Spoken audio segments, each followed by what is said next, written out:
Hello, I am Tim Akamoff, the social media coordinator for the Oregon Department of Fish and Wildlife. Welcome to the Warm Water Tour. We are at Summer Lake. I am here with Assistant District Fish Biologist Justin Miles, and this is one of my favorite places. We are in search of my white whale, maybe a white whale for a lot of people, the elusive wiper. This is a hybrid bass. I'm going to have Justin talk a little bit more about what they are. But I want to talk a little bit about Ana Reservoir. It's a really cool place to come and visit. Justin, tell us, what is Ana Reservoir? Obviously, it's a reservoir, but how does it kind of made up? Sure. Basically, like a lot of reservoirs, this is actually part of the Ana River, or it was. And so to end up, when they dammed the reservoir in 1922, then basically it filled up the creek channel. Creek channel is really steep, so that's something you'll keep in mind when you're fishing out here is, the place right outside, where we're fishing here is 30, 40 feet deep. So Wow. just casting out and thinking about that where you're putting your bait. But mainly, so once we did fill it up, ODFW wanted to start stocking trout. That was somewhere in the 30s or 40s. We started wanting to put fish in here, and turns out that the tui chub that are native in here, they end up getting a lot bigger. So they started eating a lot of the food the trout we put in there were eating. So then we had to try to knock back those tui chub. And to do that, in about 1980, 81, we put them in here is where then we put a sterile fish in here. So then they can kind of curb the tui chub population a little bit. So then we can also stock rainbow trout. Okay, so keeping that tui chub in balance where it's not too big and eating everything in its path is the goal. Right. Yeah. You stock too many and they're going to eat themselves out of house and home. And so this goes back like 42 years, I think I looked the other day, and we've been putting these wipers. What is a wiper? So a wiper or hybrid bass, a lot of people end up stocking them around the Midwest and the East Coast. And so what they are is it's a male striped bass and then also a female white bass. And when you put them into each other, then you end up getting a sterile fish. And so that's the main reason we want to keep a certain number in here, because if we put too much, they're going to eat themselves out. If we don't put enough, then people aren't going to be able to catch them very easily. Right. So again, kind of finding a balance. And so, what's the process like? These things are flown in from Arkansas. Yeah. Yeah. Yeah. They're flown in from Arkansas. I end up driving down there. I pick them up, throw them in the back of the truck. They're all in little boxes. In that other video we had, they're in little bags with aeration in there. I drive them up here basically as fast as I can. Usually at 1 in the morning, I'll end up dumping them out into the reservoir. Cool. And so that's every 2 years that we do that. Gotcha.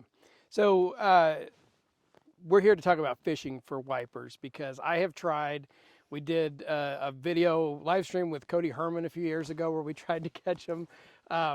But you've had some success over the last few years. I think the first time we started working on this, you hadn't fished for them a lot and hadn't talked to a lot of people. Now you've talked to a lot of folks who come here to catch fish.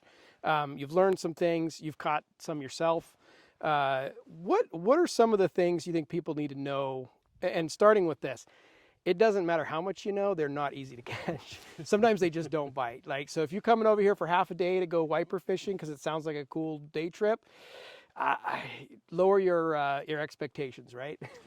Yeah, it is tough. And I did feel kind of like a sham a little bit, working in my own district and not knowing how to catch them, or I've never caught them. So I spent quite a bit of time, but also, having said that, I think the last 3 years I've been fishing, it's roughly about 7 to 10 hours that I fish per fish. Okay. Typically. So some days I'll catch a few fish. Other days, like the other day, 16 hours and I didn't catch one. So it was a long day. Yeah, it is a long day.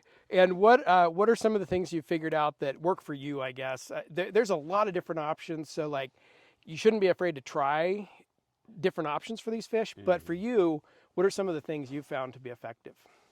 Yeah, so you can fish these things all night long. So that's one of the things I like to do. I don't have many options around at least Lake County that I can fish at night. So that's what I like to do is have a fire and then and then use bait. And we're kind of using that now.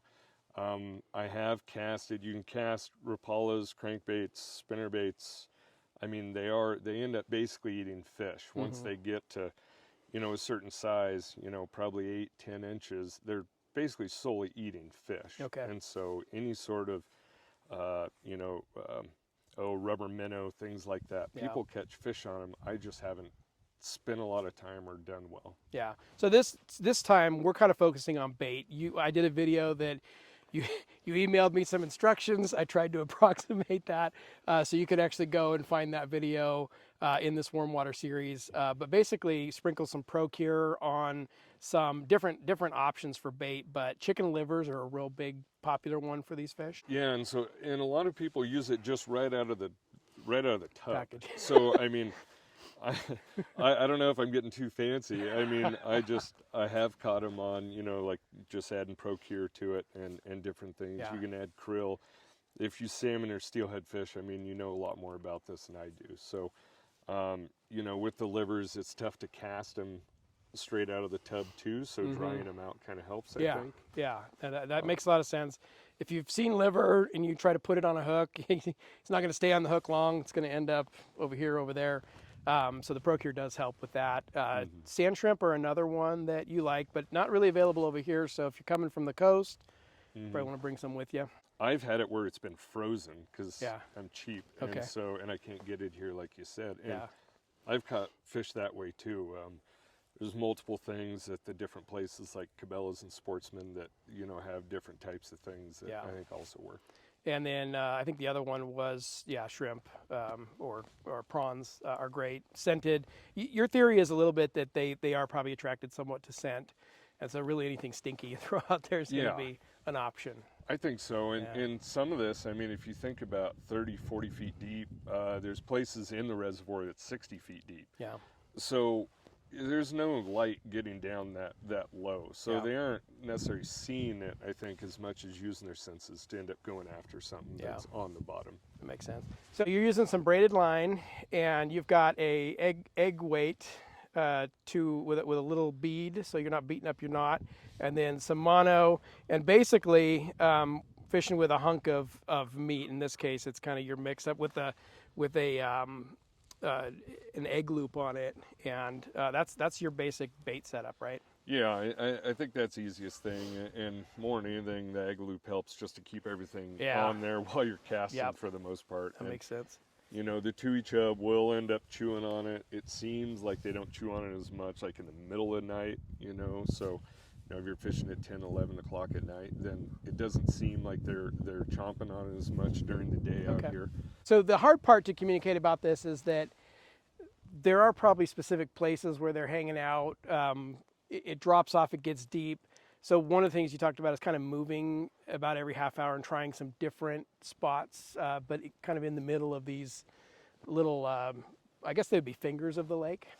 Yeah, sure. I think there's 17 springs in the reservoir. So there's plenty of springs all over the place, and people do well throughout the lake. I think during the summer and winter, they may end up choosing different places of the reservoir based on just the temperature involved with the air temperature. The spring temperature is fairly constant, around 58 degrees. So that's why it is nice here, and that's probably why I fish here in the winter, because there's not a whole lot else to do for me.